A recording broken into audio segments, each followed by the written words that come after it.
Hi, I'm Maurice Patton with Cirillo. Welcome to our to the Tennesseans GameTime webcast for Friday, January 25th. I'm going to try to get you all ready for Mid-State High School action across the area here for the next week. Starting in Smyrna today, where the state bowling tournament's going on. Chip, let some folks know what to look for here over the next couple of days. Well, I can already hear the pins toppling over, but I think team-wise, in Division One, Columbia boys are 21-0. Coach Ransom does a great job. He told me their 12-year record in bowling is he has like an 80% winning percentage, so he's really done a great job. And this may be one of their better teams that they've had, so I think they've got a pretty good chance to possibly win a state title. And then DCA over there in Division Two, DCA boys, I think they could possibly win it. And on the girls' side, Hendersonville has a really good team. They're like 19-2, but they drew the two-time defending champion, undefeated Hardin County in the first round. So that probably whoever wins that goes to the finals and is maybe the favorite. And just one of those, the classic case of a tough first round draw. Okay, and now quarterfinals are Friday afternoon. This afternoon, semifinals are Saturday morning, and the championship is Saturday in both Division One and Division Two. And you mentioned Columbia. They're the runner-up last year Yeah. in Division One. So Yeah, lost to Saudi Daisy in a close match. so I'm sure they'd like for that 80% to go up a little To bit here over 81 the or next whatever it couple of would do. days. Yeah. I think they've got a real good team. I think Coach Ransom said they had something like 7 kids that have broken the 200 mark. So they've got sounds like they got a lot of balance, a lot of depth, and I feel like they have a good chance to possibly win it. Okay. On a different hardwood tonight, Livingston Academy and Cannon County, they square up again in a big 8AA girls matchup. Cannon County beat Livingston 64-62 a couple of weeks ago, but they've dropped a couple of district games since then, lost to Smith County and York, and Livingston actually leads the district at 5-1. Their only loss in the district, obviously, to Cannon County. So looking for a little revenge there over in Woodbury tonight. On the boys' side, big game over in 10 AAA, Kenwood at Northeast. Both of them, I think, chasing Dixon County in the district standings over there.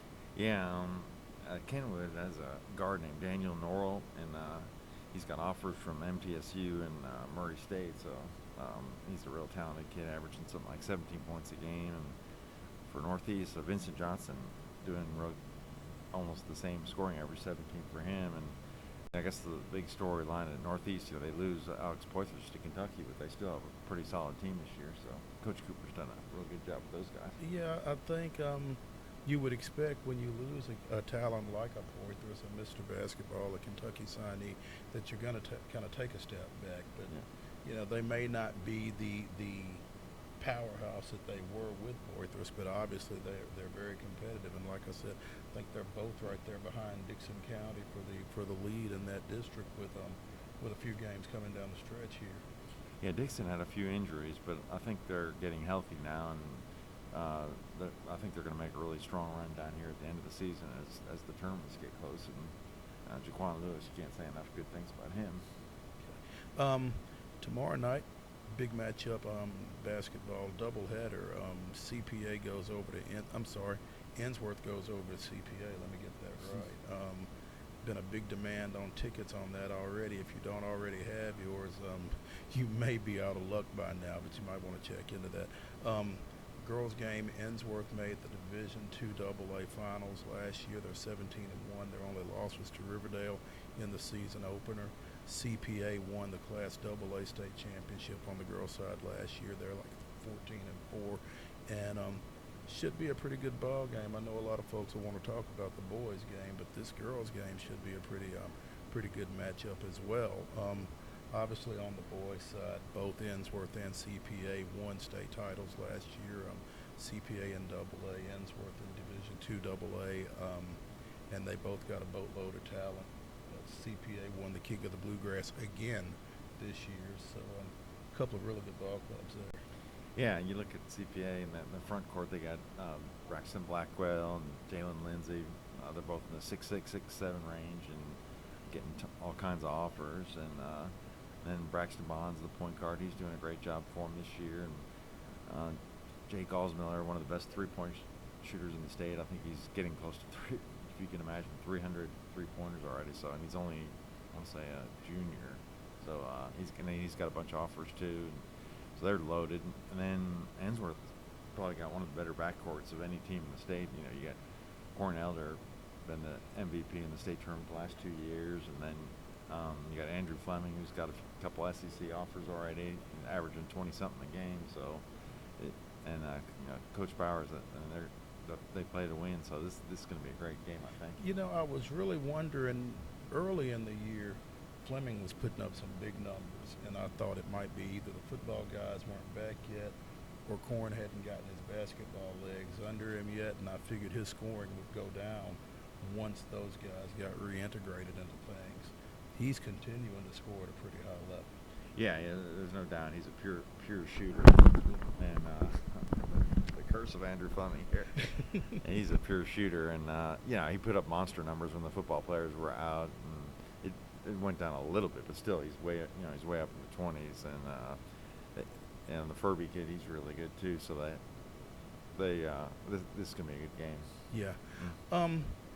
Got an interesting wrestling matchup on Saturday night as well, as NBA goes over to Father Ryan, another big D2 matchup.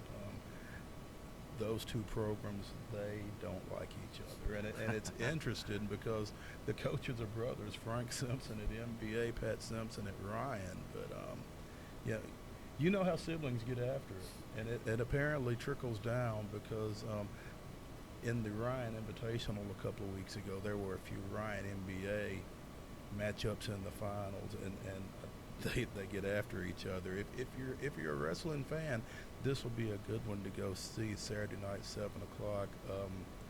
Ryan's got some. Both these teams have got some excellent wrestlers. Ryan particularly in the lower weights with Michael Eckhart around 126, Mike Akers and Mark Marchetti. Akers is at about 132, Marchetti's at 145. NBA strength is in their upper weights at 195 with Franklin Garston, Maurice Equicon at 220, and Jay Sean Robertson, a junior who has already committed to Vanderbilt for football, at 285. He's a junior. This will be a fun wrestling matchup if you want to get out on a Saturday night and see some good mat stuff. And then on Tuesday night, we've got a rematch as well in boys basketball, Hillsborough and Brentwood. Hillsborough goes over to Brentwood this time on Tuesday night, looking to make up for an overtime loss on their home court a couple of weeks ago, and trying to gain some ground on the 11 AAA leader.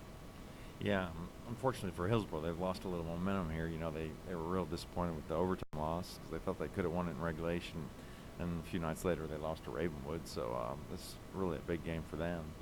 And then Brentwood just keeps rolling, and they've had a few injuries, but whatever new player they put in seems to fill the void. So, and funny thing is, I just started reading Coach King's book, Refuse to Be Ordinary, and I think you've already read the whole thing, and I'm really having fun reading that.